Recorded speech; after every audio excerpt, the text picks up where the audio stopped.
Amém. Fecha os teus olhos. Deus, obrigado, Senhor. Obrigado por essa oportunidade maravilhosa de nós estarmos aqui.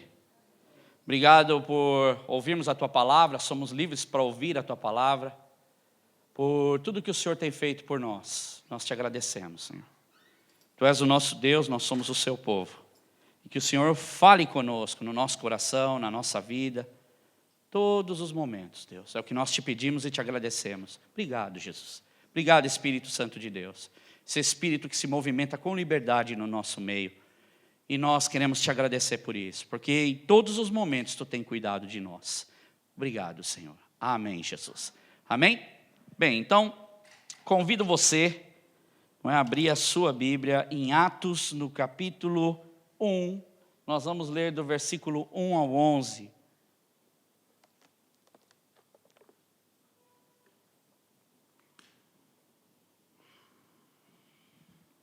Amém? Todos acharam? Atos 1, do versículo 1 ao 11.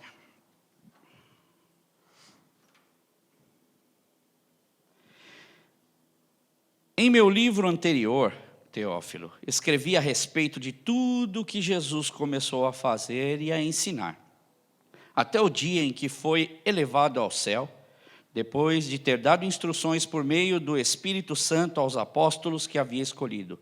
Faço uma paragem aqui.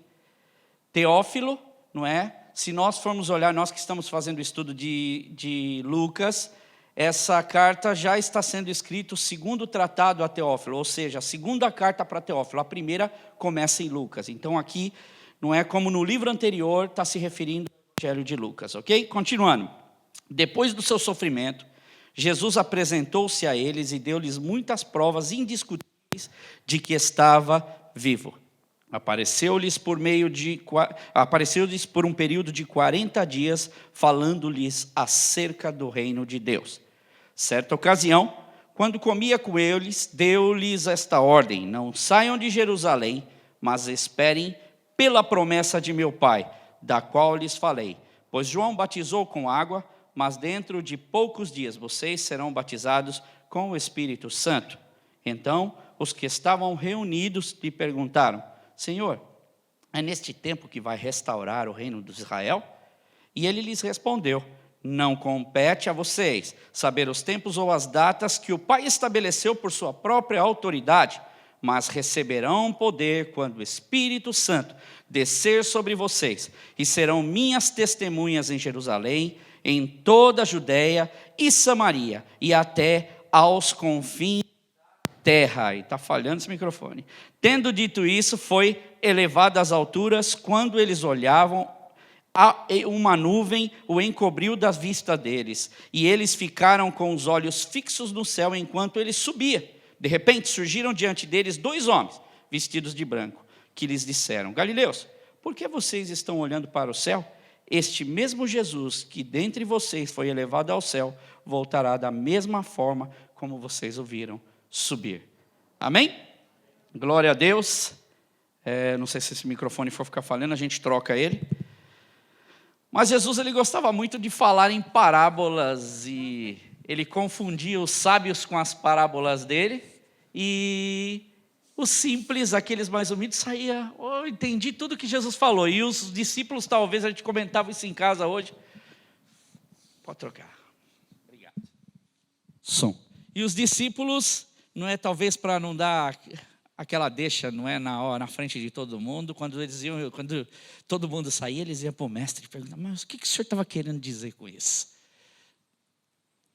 E eu gosto de sempre dar tem muita, 45 anos a gente vai, imagina o Du, né, já tem tanta história, né, na vida. E eu tenho muita história na vida, e sempre que for falar de alguma coisa dá para trazer muitas histórias. Eu me lembro de uma história que eu ouvi quando eu era pequenininho, e essa história fala de um menino que gostava da sua árvore e tinha uma grande amizade por essa árvore. E todas as vezes que esse menino chegava, por exemplo, perto dessa árvore, a árvore ficava toda feliz porque estava recebendo esse menino perto dela. E ela falava: menino, venha para perto de mim, sobe nos meus galhos, balance nos meus galhos, pegue das minhas maçãs, coma das minhas maçãs. E quando você se cansar, senta aqui ao pé, não é, da minha árvore, e na minha sombra você pode descansar. E o garoto fazia isso. A amizade do garoto era tanto que ele foi lá e colocou até o coração, eu e a minha árvore, aquela coisa de criança. E o garoto brincava de esconde-esconde junto com a árvore. E o que aconteceu é que todos os dias a árvore ela recebia a visita desse menino. Só que um determinado dia esse menino não apareceu e ele passou por algum período, uma semana, 2, sem aparecer. E aí um dia, esse garoto ele aparece. E quando a árvore vê aquele garoto aparecendo lá de longe, ela começa toda com a força do vento, ela começa a se movimentar, porque ela viu o amigo dela estava chegando. E quando o garoto está chegando, ela fala, vem garoto, sobe nos meus galhos, sobe na minha árvore, sobe, come das minhas frutas, e depois você descansa, depois que a gente brincar bastante, descansa. E aí o garoto responde, sabe de uma coisa? Nesses últimos dias eu descobri o que é ser feliz. Nesses últimos dias eu descobri a verdadeira felicidade, eu descobri amigos. E para ter esses amigos, para fazer tudo que a gente precisa fazer, eu preciso de dinheiro. Você tem dinheiro para me dar? E a árvore olha assim para ele naquela hora e fala, mas o que eu posso fazer por você? Bem, já lembrei. Pegue as minhas maçãs, eu sou uma árvore muito grande, você pode pegar todas essas minhas maçãs e vende. Vende as minhas maçãs, vão dar caixas de maçãs, são maçãs bonitas, e você pode levar na cidade. O garoto leva essas maçãs e realiza o desejo dele, e a árvore fica feliz, porque ela realizou esse desejo. Só que o garoto fica por um tempo também fora, curtindo o dinheiro dele, curtindo as amizades dele, e aí, novamente, esse garoto aparece, quando a árvore vê ele aparecendo, fica toda feliz novamente, e chega, vem garoto, sobe nos meus galhos, venha, brinque comigo, deite aqui na minha sombra, e aí, brinca comigo, garoto. E aí ele responde para a árvore assim, peraí, a vida é muito mais séria do que ficar só brincando. Eu queria, era na verdade ter uma família, eu queria constituir os meus filhos, eu queria constituir a minha casa, e você vem me falar para brincar. Eu tenho que ter muitas outras coisas para fazer, responsabilidades. E aí a árvore pensa, peraí, você não quer mais brincar comigo? E o garoto fala, o que você pode me ajudar? E a árvore fala e pensa, poxa, você pode pegar dos meus galhos, eu tenho muitos galhos fortes, grandiosos, você pode cortar e fazer uma casa com isso. E aí ele vai, corta os galhos e sai, constitui sua família, forma a sua casa. E passado um tempo, aquele garoto volta novamente, chega para aquela árvore, e a árvore toda feliz recebe aquele garoto. E aí a árvore fala, vem, brinca comigo. Eu já não tenho maçãs, os meus galhos já estão meio quebrados. E o garoto fala, não, eu não quero brincar, eu não tenho tempo para isso. Na verdade, eu tenho tanta responsabilidade, eu estou com casa para cuidar, família para cuidar, e é muita coisa. Eu, na verdade, queria sumir, eu queria ir embora, eu queria ir para bem longe daqui, precisava de um barco para mim ir embora. Será que você não tem um barco para me dar? E a árvore responde para esse garoto, bem, um barco eu não tenho, mas você pode usar o meu tronco, que ainda resta, para fazer, porque eu tenho bastante madeira. E faz o barco e vai embora. E o menino fez o que a árvore falou, só que a árvore já não estava tão feliz. E ele vai embora. Passado 40 anos, aquele rapaz, já um senhor de idade, volta para olhar para a sua árvore. E quando ele vê a sua árvore, só aquele pedacinho de árvore, porque ele tinha cortado tudo, a árvore fica feliz mesmo assim de ver o garoto. E quando ela chega assim, a árvore fala, desculpa meu amigo, mas eu não tenho mais nada para te oferecer. E aquele menino diz para ela, mas eu também não tenho muito para oferecer. Ela falou, olha, eu tinha frutas, eu tinha a maçã para te oferecer, se eu pudesse eu te dava uma. Ele falou, mas eu não preciso de maçã, meus dentes estão fracos, eu não tenho mais condição de morder a maçã. E aí ela pergunta para o garoto de novo e fala, olha, eu não tenho galhos para você balançar. Ele fala, mas meus braços estão tão fracos, como é que eu vou balançar? Estou velho.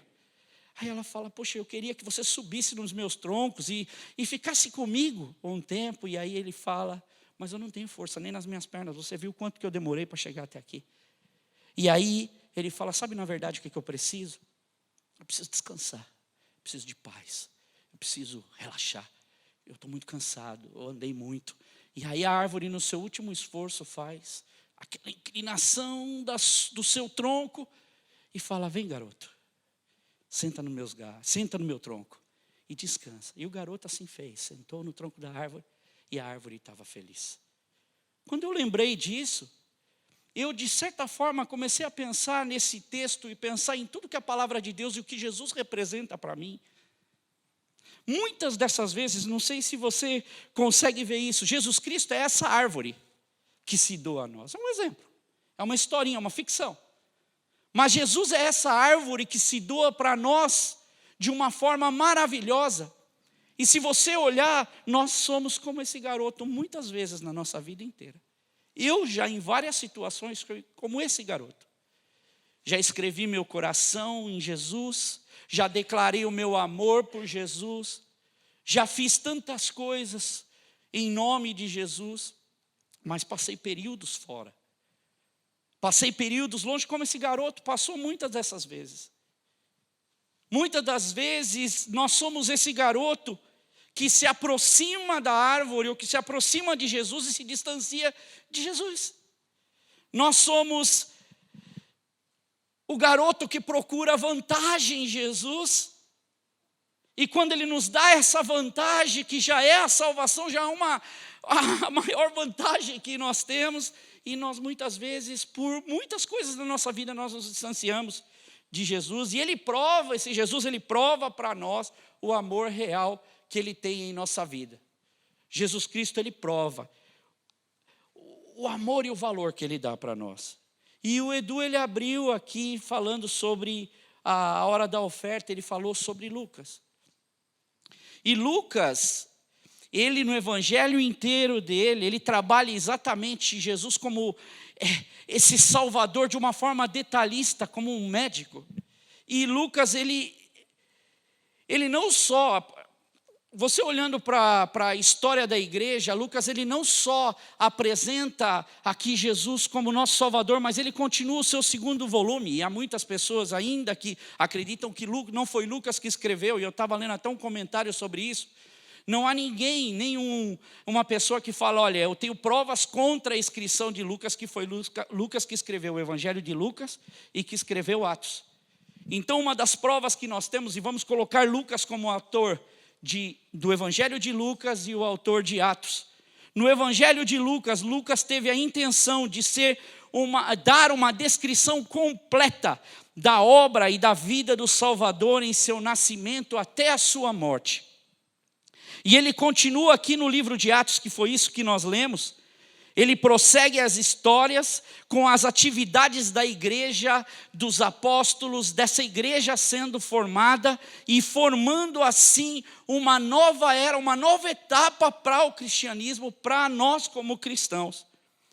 Estas obras, antigamente até o século 150 depois de Cristo, era um volume só.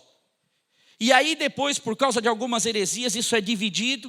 E aí vem o Evangelho de Lucas e depois vem Atos. E antigamente seria mais ou menos o nome hoje para nós, as histórias das origens cristãs, esses 2 volumes. Então é uma obra com 2 volumes que nós temos, por isso que Lucas se relaciona. Nós falamos sobre Lucas, eu vim falando sobre Lucas vários cultos, e chegamos ao final aqui de Lucas, não é? E que foi a semana passada, lemos o capítulo 24 inteiro, e agora nós entramos no capítulo 1 de Atos, e continua a mesma linha de escrita, a mesma linha de pensamento, e nós vamos estar falando disso.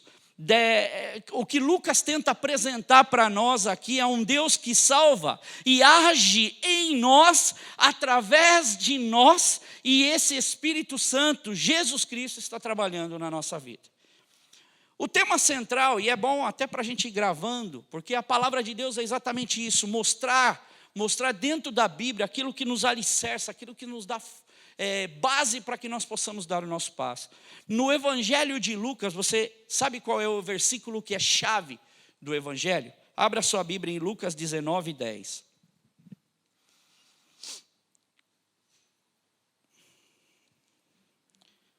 Versículo chave do Evangelho de Lucas, que foi o que nós fechamos o mês.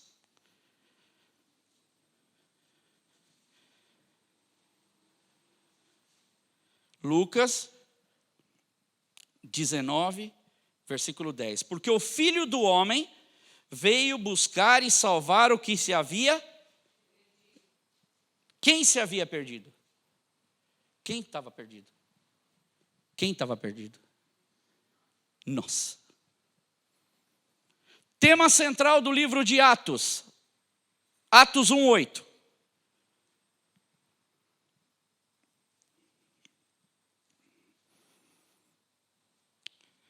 Mas recebereis poder ao descer sobre vós o Espírito Santo e sereis minhas testemunhas, tanto em Jerusalém como em toda a Judeia e Samaria e até os confins da terra. Quem vai receber poder? Estão entendendo? Ele veio por nós e ele está dando o poder do Espírito Santo para nós, e é bom a gente entender esse contexto antes da gente até entrar na mensagem. O pensamento e a vontade de Jesus sempre foi essa, foi por nós e para nós, para que nós estivéssemos trabalhando guiados pelo Espírito Santo. Então o tema central dos dois é muito bom até para ficar gravado, não é, na mente. E aqui ele diz: e sereis minhas testemunhas, tanto em Jerusalém, como em toda a Judeia e Samaria e até os... Olha que Londres, vamos dizer, onde nós estamos, não está muito longe dos confins da terra, com um plano, olhando ali porque Roma também chegou até aqui. Roma, ele tinha o império dele, chegou até Londres, Grã-Bretanha também fazia parte. Desculpa, Roma, né? Falei Roma? Roma. Roma teve isso daí. Então, nós não estamos até nem muito nesses confins da terra. Talvez lá no Brasil você vai falar, é o confim da terra.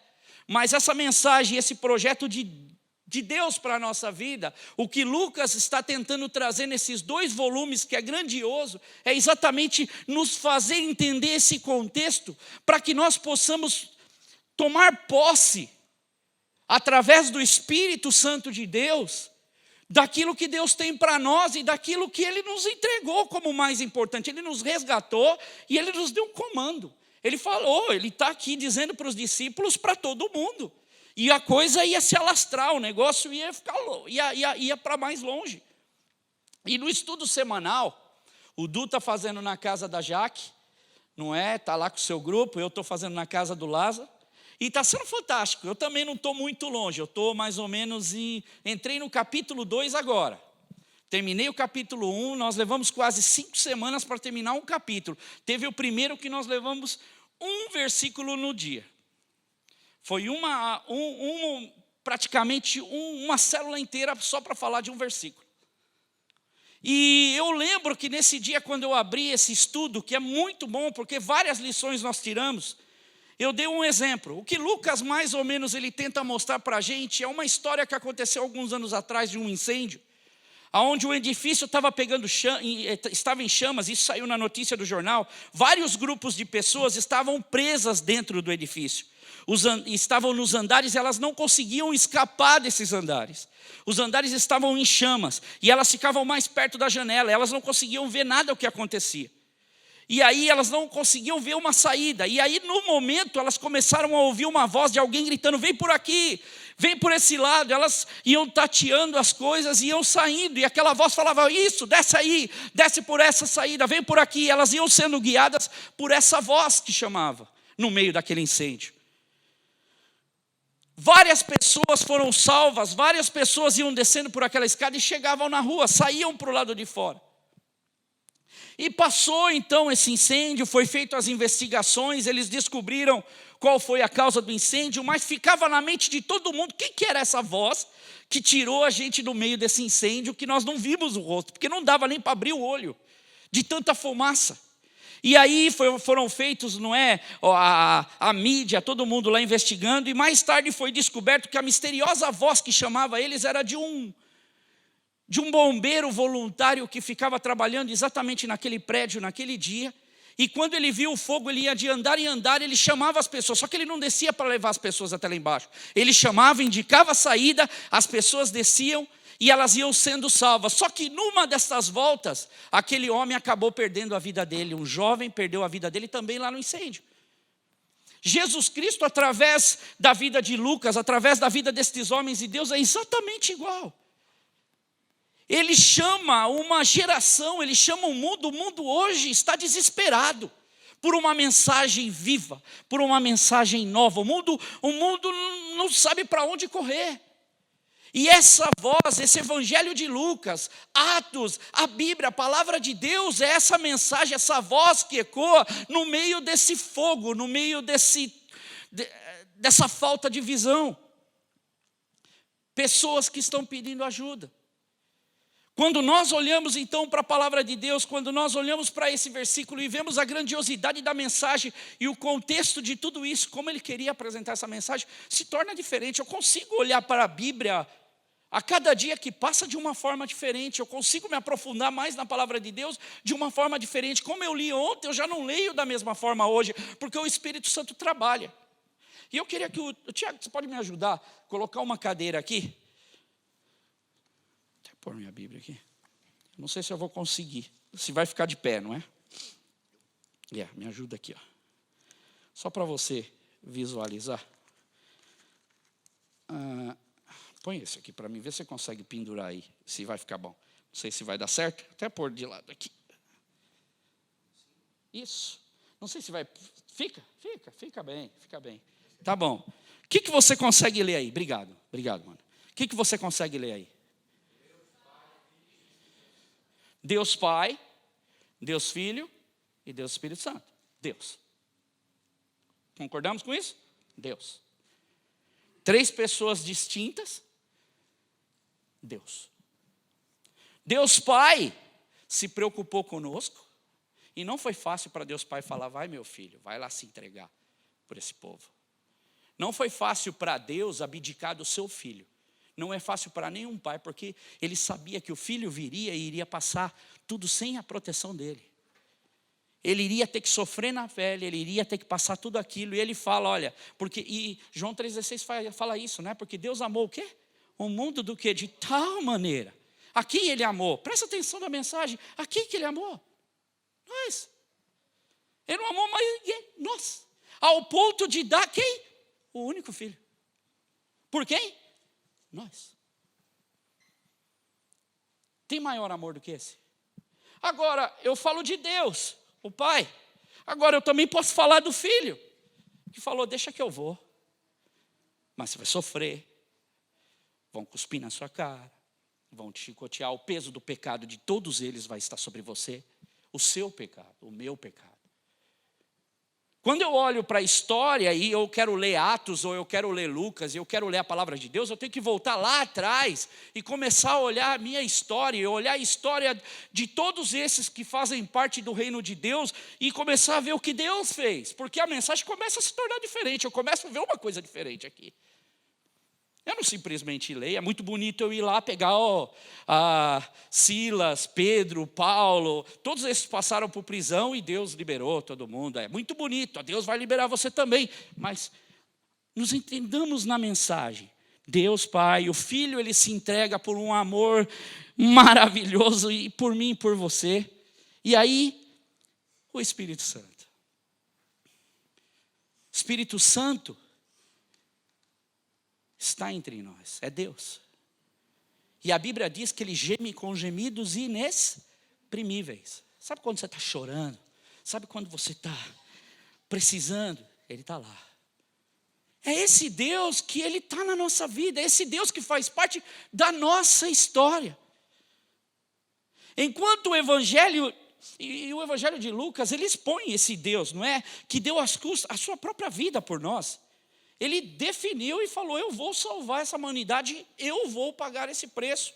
E enquanto o Evangelho de Lucas, ele é uma narrativa, e a narrativa mais praticamente minuciosa da vida de Jesus Cristo, vem Atos, e ele é a narrativa mais completa do que da história do início da igreja cristã. Se você for começar a ler Atos, você vai falar, nossa, eu nem percebi, tem isso. Aconteceu isso no meio da história. Só que olhar para essa história da era apostólica, como isso começou, que nem no Evangelho de Lucas, então ele termina o Evangelho, ele começa esse livro de Atos. E quando nós olhamos para esse contexto de Atos, e eu queria entrar hoje nisso, mais para a gente começar a entender, porque nós vamos estar falando de Atos nos próximos cultos. Lucas não escreveu Atos por uma simples curiosidade, mas escreveu Atos porque ele falou, agora Jesus está subindo para o céu, ele está indo e começa Atos, nós lemos isso, Atos, Jesus sendo na ascensão ao céu, e fica ali os filhos. E a preocupação de Jesus conosco, quando está olhando para os seus discípulos, ele consegue, através da eternidade, porque ele é um Deus atemporal, ele consegue nos enxergar. Jesus Cristo, ele vê o povo falando, poxa, a sua presença não vai estar mais conosco, mas ele fala, não, eu vou, mas eu vou deixar para vocês um Consolador. Então o próprio Jesus, por essa preocupação que ele tem, o Jesus do seu zelo, do seu amor, ele fala em João 14, 16 e 17. Eu pedirei ao Pai, e ele lhes dará outro conselheiro para estar com vocês sempre, o Espírito da verdade. O mundo não pode recebê-lo, porque não vem, não o conhece, mas vocês o conhecem, porque ele vive com vocês e estará em... O Espírito vive em nós e está em nós, na nossa vida, Espírito Santo de Deus. Prova de amor por nós, prova de amor pelas nossas vidas. E parece até que se nós olharmos para esse segundo volume de Atos, vai parecer que a obra fica incompleta, porque no final a gente fica, puxa, o que aconteceu com Paulo? Puxa, o que aconteceu com esses cristãos? Parou a obra ali. Leia até o final, você vai ver. Parece que a obra de que Lucas quis ficou incompleta. A obra não seguiu adiante. Mas eu pensando, eu acordava de manhã e falava, Deus, é verdade. Senhor, é verdade. E é isso que é o Espírito Santo mostrar para o nosso coração. E o que Deus falou para mim, você não entendeu nada. Parece que eu ouvi a voz de Deus falando, isso nunca vai ter fim. Eu já vi gente falando que vai querer escrever Atos 29, Atos 30. Gente, já é espiritual, está sendo escrito. Você sabe qual o nome de quem está nesse livro de Atos? Nessa escrita não teria fim, não tem como escrever e dar continuidade nesse livro. Porque são 2000 anos de história cristã. 2000 anos que chega a nós até hoje. Se tivéssemos que escrever, meu nome teria que estar lá. Seu nome teria que estar lá. Os que servem Jesus, o nome estaria escrito lá. Porque esses são os que continuaram a obra, estão igualzinho, estão levando à frente a palavra de Deus. E eu pensando, não é, na sequência, Tiago, me arruma mais uma cadeira, faz favor, deixa a primeira aqui. Ih, vai cair aqui. Agora eu fui mexer, né, estava quieto, diz que no que dá quieto a gente não mexe, aí, ó, tá vendo? O que está quieto não se mexe, presta atenção, olha bem, grava. O que está escrito aqui? O que é cristianismo? O que você definiria por cristianismo? Seguidores de Cristo. Cristãos, seguidores de Cristo. Hoje a ideia, na verdade, de cristianismo é uma ideia muito superficial. Porque todo aquele que diz que professa Jesus ou que vai na igreja, ele se julga que ele é um cristão, o que na verdade não é. O fato de eu vir na igreja, o fato de eu me sentar na igreja, o fato de eu falar que eu vou na igreja, seja de sábado ou de domingo, ou todos os dias da semana, isso não me torna um cristão. E na verdade, quando Deus forma o mundo e faz o projeto da salvação, Ele não criou o cristianismo. Isso aqui é feito para nós. Isso aqui somos nós, seres humanos, os ismos da vida. Quando Ele desenvolve esse projeto de salvação para nós, Jesus Cristo, Deus Pai, Deus Filho e Deus Espírito Santo, essa história de cristianismo são 2000 anos de histórias e experiências. A primeira vez que esse termo cristão foi usado, quando Paulo e Barnabé estavam em Antioquia ensinando, foi a primeira vez. Mais ou menos, posso até estar enganado, por volta de 44 depois de Cristo. Alguns anos, 10 anos depois da morte de Jesus, foi a primeira vez que alguém foi chamado, que a Bíblia relata que alguém foi chamado, que eles são cristãos, ou seja, seguidores de Cristo. Mas lá por volta dos 58, é que o termo cristão ele começa a ganhar mais peso, como se falasse assim, para nós, né, que já vai falar, corintiano. Sabe que torce por Corinthians, é meu time, por isso que eu usei o do Corinthians. Mas você fala, são termos, e por exemplo, o caso do cristianismo. ele só começa a aparecer e as autoridades começam a reconhecer quem eram esses cidadãos que estão representados dentro dessa palavra. São 2000 anos de histórias, são pessoas que estão aqui dentro do cristianismo, vidas, famílias, pessoas que resolveram e se dedicaram a sua vida para Jesus. E se a gente seguir na história, vamos ver muitas coisas. O cristianismo, o quê? Para todos, se falarmos como cristianismo, se você for no Wikipedia e procurar, vai ser cristianismo, é uma religião monoteísta, está centrada na vida e no ensino de Jesus Cristo. Na época de Lucas, esses cristãos já faziam mais ou menos 30, 40 anos depois da ascensão de Jesus, esses cristãos começavam a passar uma fase na vida deles complicada. Os cristãos passavam muitas dificuldades, muitas perseguições. Então, quando eu olho para a história da igreja e eu quero ver esse plano de Deus, para essas pessoas que ele fala que o Espírito Santo estaria neles e que o projeto, a mensagem iria seguir para frente. Então, quando eu olho para o cristianismo, esse povo, eles estavam sofrendo demais. E eles ficavam perguntando, porque se você olhar Atos 1, que nós lemos até o 11, né? 1 de 10 a 11, abre aí, olha a expectativa que esses homens e mulheres tinham. Porque foi passando era coisa recente. E eles ficaram com os olhos fixos no céu enquanto o quê? Jesus subia. E de repente surgiram diante deles 2 homens vestidos de branco e lhes disseram, Galileus, por que vocês estão olhando para o céu? Por que vocês estão aí? Eu acredito, vamos dizer, se esses homens não tivessem chego lá, e eles falaram, e a gente continua lendo aí, este mesmo Jesus, que dentre vocês foi elevado aos céus, voltará da mesma forma que vocês o viram subir. O que você entende por isso? Esse mesmo Jesus vai voltar. Da mesma forma que você está vendo ele subir, ele vai voltar. Para alguns entendidos daquele momento, entender a mensagem, acho que ficaram assim, se não tivesse, acho que os anjos falaram, eu ia ficar em plantão. Fica você hoje, fica o outro amanhã, porque ele voltar. A hora que ele voltar, vai lá avisar a gente. Vamos fazer plantão aqui. Então, a expectativa desses homens e mulheres, porque quando Lucas escreve Atos, e nós estamos vendo essa questão, são 40 anos depois, o cristianismo está ali, sofrendo a maior das perseguições deles.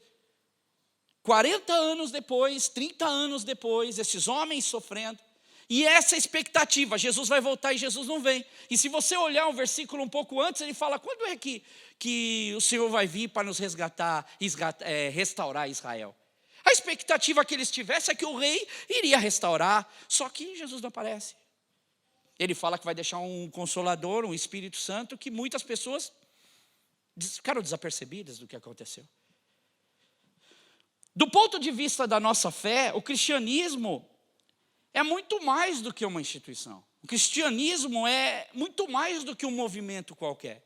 Isso que nós somos, quando nós falamos que nós somos cristãos, por um lado, se nós olharmos, por exemplo, para a história da igreja, e hoje a gente tem muitos estudiosos que suscitam as críticas e muitas coisas desses 2000 anos de história, muitas das vezes parece que a igreja se distanciou tanto de ser cristão, que nem parece que estão professando a fé bíblica. E olhando também para isso, dá muito nó na cabeça de muita gente, porque hoje nós temos cristãos espalhados por todo o canto da terra. É ou não é verdade?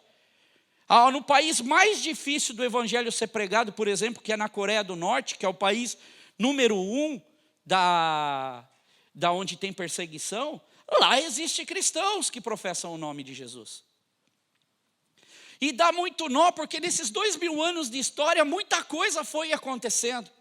Só que nós não podemos esquecer que a Bíblia fala, e Jesus relata que o Espírito Santo estaria em nós, trabalhando em nós para nos mostrar qual é o caminho. Só que ele trabalha em quem? Em nós. Quem nós somos? Pessoas falhas, pessoas que pisam na bola, pessoas que de repente têm uma ideia errônea das coisas, pessoas que muitas vezes falam e depois tem que pedir perdão, tem que se corrigir o que falou. E Paulo mesmo diz em Romanos 7,24, que miserável homem que eu sou, quem me libertará do corpo dessa morte? Nós estamos falando de gente usada por Deus, pessoas que falharam, que erraram, Mas que muitas dessas pessoas, eu conheço pessoas super simples, que às vezes ainda falam de coisas que falam, oh meu Deus, Senhor da glória. Mas a gente vê que o amor por Jesus é tudo na vida dela. É um amor verdadeiro. Pode não ter, ser iletrado, pode às vezes não ter o conhecimento pleno das coisas, mas são pessoas que colocam o seu coração e querem servir a Deus, da maneira que eles sabem. Mas mediante a fé, mediante a aprender o conhecimento e o trabalhar do Espírito Santo, nós vamos sendo moldados como? No nosso caráter, nós vamos sendo moldados na nossa personalidade, nós vamos sendo moldados nas nossas atitudes, através desse Espírito Santo. Acontece uma vida real, e isso acontece do Espírito Santo, através do Evangelho, através das lições que Deus nos deixa e nos ensina. Séculos após séculos, mesmo nos momentos mais escuros da igreja, parece que às vezes as coisas estavam meio que descarrilhadas, ou as coisas não vai chegar no lugar certo, mas o Espírito Santo de Deus está falando conosco. O Espírito Santo mostra e entra na nossa vida, trabalhando em nós, e nós somos parte da história. Então, quando nós falamos do livro de Atos, e nós falamos da história da igreja, irmãos, essa história continua em nós e continua hoje. Essa responsabilidade é nossa. Olharmos para Atos e estudarmos Atos não tem como, se nós não percebemos tudo isso. E o último item que eu queria falar, para dar essa introdução, pode arrumar mais uma? Já pegou até o esquema, né? O último item que eu queria falar é esse. Tira isso daqui. Será que fica? Tá meio molenga, né? Olha lá, vai dar. Se quiser, tem fita cola aí. Deixa eu ver daqui. Não, eu arrumo aqui. Nem vai dar. A gente torce daqui um pouquinho, vamos ver. Aí, ficou. O que está escrito? Tem como eu falar da Bíblia? Você leu Atos? O que tem lá? Perseguição. Só que tem muita coisa que não está relatado lá. Tem muita coisa que não aparece. E se nós olharmos em 2000 anos de história, hoje também a gente pode ainda continuar escrevendo muita coisa do que aconteceu dentro do cristianismo, pessoas que estão pregando o Evangelho. O Espírito Santo está trabalhando na nossa vida. E é muito simples, nós entendemos, eu falei que eles estavam praticamente 40 anos nessa expectativa, foi quando começaram as primeiras perseguições mesmo, ferrenhas contra os cristãos, e eles estavam precisando, e Deus ele é tão maravilhoso, o Espírito Santo é tão maravilhoso, que faz Lucas escrever esse livro, para nos ajudar e ajudar aqueles cristãos naquele momento. Ele começa a trabalhar, porque séculos após século, esses cristãos necessitavam de uma direção. E quando nós falamos de história, por exemplo, olha como tudo muda de uma hora para outra. Às vezes eu estou lá bem, imagina esses cristãos, eles conheceram Jesus, chegaram para o Evangelho, estão recebendo algo de Jesus e começam as coisas a acontecer. O que aconteceu em 11 de setembro de 2001?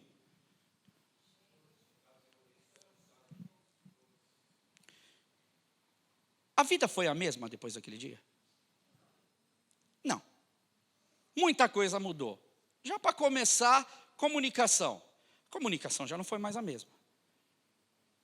Privacidade já não foi mais a mesma. Agora mesmo, os Estados Unidos, o FBI está numa guerra ferrenha contra a Apple, porque quer desbloquear, quer entrar informações privadas dentro do telefone de uma pessoa. E a Apple falou, não, nós não fazemos isso para ninguém, não vamos abrir o sigilo de ninguém. E a Apple está numa guerra e estão processando a Apple por causa disso, e já conseguiram desbloquear, mesmo sem autorização da Apple. Vocês estão entendendo? Começou a ter um momento muito complicado da história, e a gente está falando dos nossos dias. Agora imagina para esse povo, com perseguição.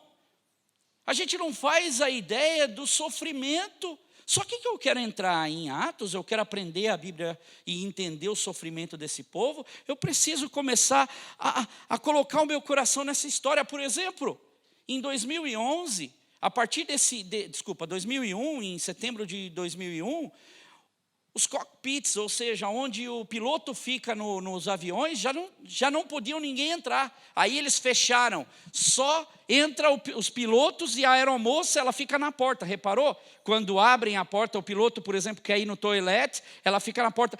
Começou a ter um medo, a população começou a ficar com medo, começou a mudar tudo.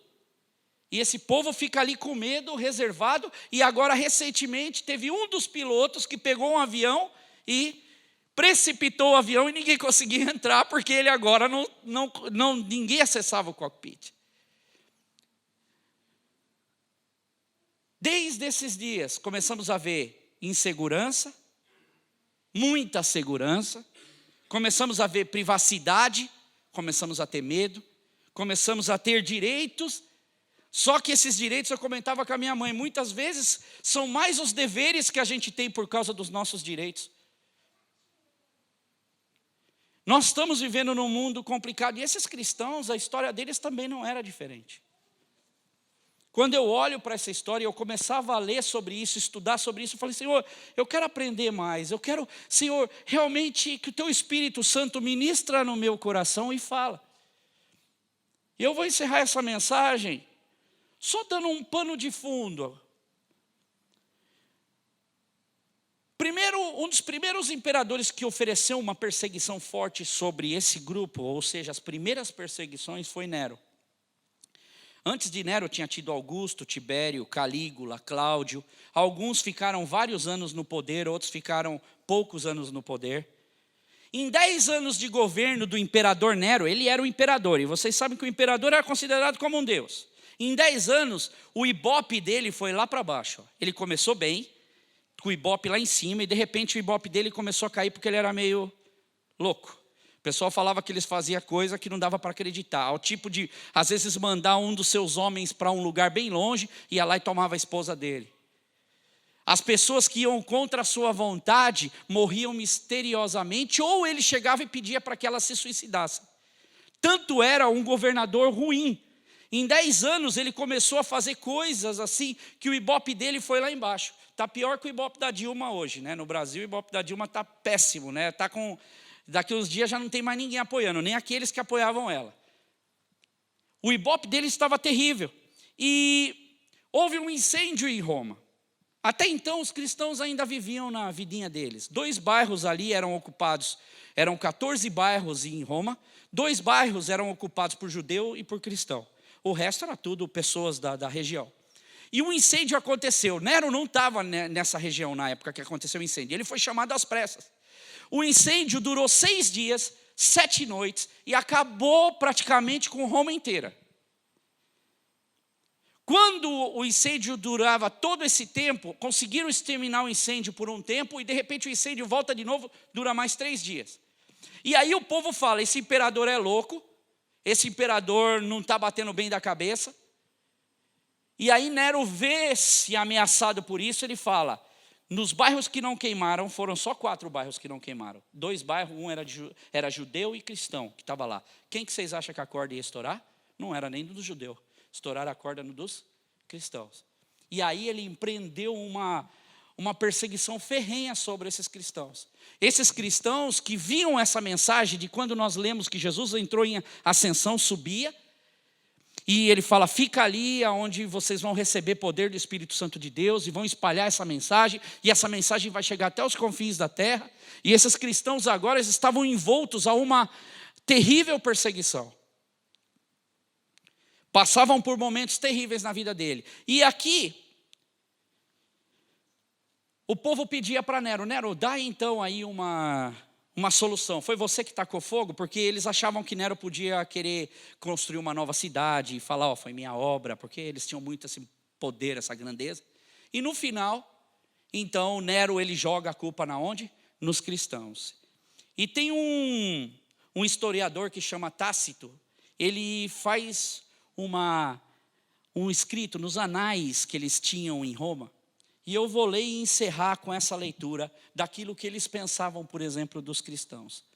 Tácito falando sobre esses cristãos, esses homens e mulheres que haviam se entrado, vamos dizer, de cabeça em Jesus, na mensagem de Jesus, deixa que caiu, e aqui nós temos Deus com a promessa dele. Tácito, ele diz assim: apesar de todos os esforços humanos, da liberdade do imperador, dos sacrifícios oferecidos aos deuses, tudo que o imperador tentou fazer, ele ofereceu sacrifício, fez de tudo, nada bastava para apartar as suspeitas, nem destruir a crença que o fogo havia sido ordenado por alguém. Ponto final. Portanto, para destruir esse rumor, Nero fez aparecer como culpado os cristãos. Gente odiada, esse era o pensamento do povo, era gente odiada por suas abominações e castigos, com muito refinada crueldade. Cristo, a quem tomam por nome, foi executado por quem? Pôncio Pilatos, durante o reinado de Tibério, que era um dos imperadores anterior.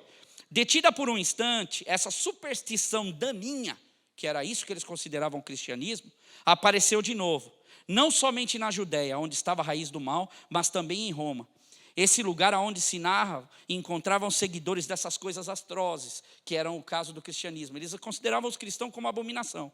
Portanto, primeiro foram presos os cristãos, e depois aqueles, conforme foi levantado as provas, eles condenaram uma grande multidão. E Tácito, ele termina dizendo o seguinte: além de Nero matar esses cristãos, Nero, ele fez servir por diversão ao público, vestiu eles com peles de animais, e os cachorros ferozes devoravam, iam nessas crentes com raiva, e arrancavam pedaços dessas pessoas. Outros foram crucificados, outros foram ateados fogos, e ao cair da noite, por vários dias, colocaram os cristãos nos postes, como iluminação para as ruas, e as pessoas passavam e viam os cristãos queimando até a madrugada, com óleo quente, e essas pessoas serviam de iluminação. Além de que Nero pegava e abria o palácio dele, ele mesmo sentava na carruagem, colocava cristãos amarrados e saía puxando para diversão e por circo.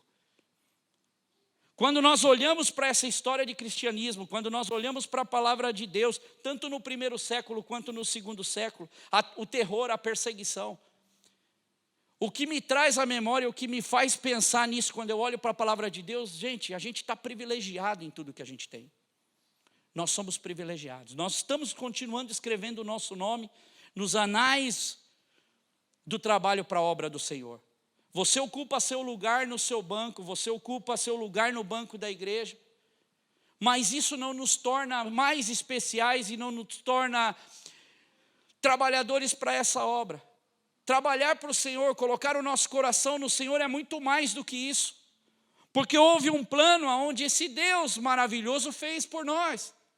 Houve um povo que por 2000 anos sofre, e tem sofrido como nós estamos sofrendo, mas Deus, ele tem um projeto para as nossas vidas. E eu pergunto, e a minha pergunta quando eu leio eu me aprofundo nas histórias do cristão, porque aqui nesse reinado de Nero, onde nós vemos essa primeira perseguição, é que dizem que aonde foi morto Paulo e aonde foi morto Pedro, nesse reinado de Nero. Os homens de Deus pereceram, não se sabe o número certo de quantas pessoas e quantos mártires tiveram nisso. Agora a minha pergunta, e eu fiz essa pergunta para mim: Senhor, o que é que eu tenho feito para honrar esse chamado, para honrar esse nome que eu carrego, cristianismo, na minha vida? Sabendo, por exemplo, apenas uma história, várias histórias. O que eu tenho feito para honrar e para ser esse instrumento do Espírito Santo em mim, para que esse evangelho seja espalhado?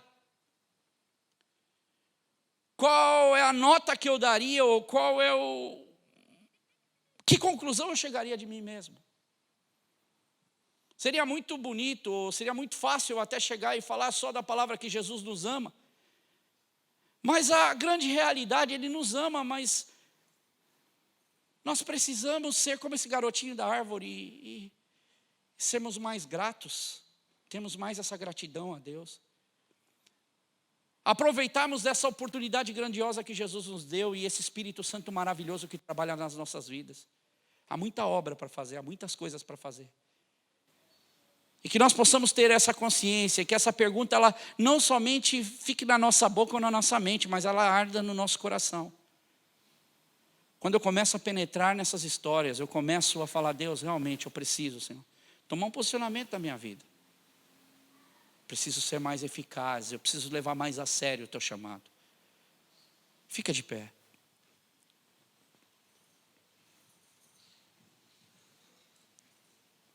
Queria que você fechasse os teus olhos. Todos nós, um dia, nós vamos nos apresentar diante de Deus. Ninguém vai ficar fora disso. Ninguém, nenhuma pessoa, nem eu, nem você. Cristão, não cristão, brasileiro, inglês, italiano, português. Todas as nações vão se prestar diante de Deus, se prostrar diante de Deus. E o que a palavra de Deus tem que produzir no nosso coração sempre é esse desejo de cada dia mais, Senhor, que o Teu Espírito Santo não me faça, não me deixe, que eu possa olhar para, não ficar só olhando para o Senhor ascendendo, subindo, mas que eu possa fazer o chamado que o Senhor tem na minha vida. Que nós possamos ser melhores cristãos, que nós possamos ser melhores em tudo o que nós fazemos. Deus, a minha oração, Senhor, nesta hora, Deus, é te agradecendo pelo tudo que o Senhor tem feito, pelo Pai, pelo Filho, pelo Espírito Santo que atua em nossas vidas. É te agradecendo, Senhor, por esse cristianismo, Senhor, que tem se dedicado para as nossas vidas. Cristianismo, Senhor, que tem sido carregado, pessoas que até hoje, Senhor, têm dado a sua mensagem, a sua colaboração para que esse evangelho estivesse, Senhor. Eu te agradeço, Senhor, pelos mais velhos, Deus, que nos ensinaram também, Senhor, a tua palavra. Te agradeço, Senhor, pelos nossos pais, Deus, que nos mostraram, Senhor, a palavra, nos ajudaram, Senhor, nas escrituras, Deus. Obrigado, Senhor, por essa oportunidade, pelos homens de Deus que o Senhor levanta em todo o mundo, Senhor, para pregar uma palavra verdadeira, não uma palavra com barganhas, de trocas, de necessidades, mas uma palavra que seja eficaz para a nossa vida. Deus, obrigado, Senhor. Obrigado por cada um, obrigado por cada vida, Senhor, e que nós possamos olhar para esse evangelho, Senhor, cada dia mais com um olhar diferente, olhar, Senhor, para as vidas que se dedicam. Nós agradecemos por cada uma delas, Senhor. Pai, nós agradecemos a Ti, Senhor, pelo Teu sacrifício. E pedimos, Senhor, que Tu fales, Senhor, ao nosso coração. A cada vida, transforma, nos dá essa consciência, dessa responsabilidade. Cada um de nós não ocupamos um lugar num banco. Nós ocupamos uma responsabilidade no reino. Nós ocupamos uma responsabilidade na salvação. Porque como eles vão crer se não há quem pregue? Como vão ouvir se não tem quem fala? Deus, nós somos a boca, nós queremos ser usados por Ti em cada canção, em cada trabalho. Deus, usa a nossa vida nessa igreja. Usa essa igreja, Senhor, para que o Teu evangelho seja espalhado. Pai, no nome de Jesus, nos dá essa consciência profunda da Tua palavra. Usa desde o mais novo até o mais velho. Pai, no nome de Jesus, obrigado, Senhor. Eu te agradeço no nome de Jesus. Amém. Amém.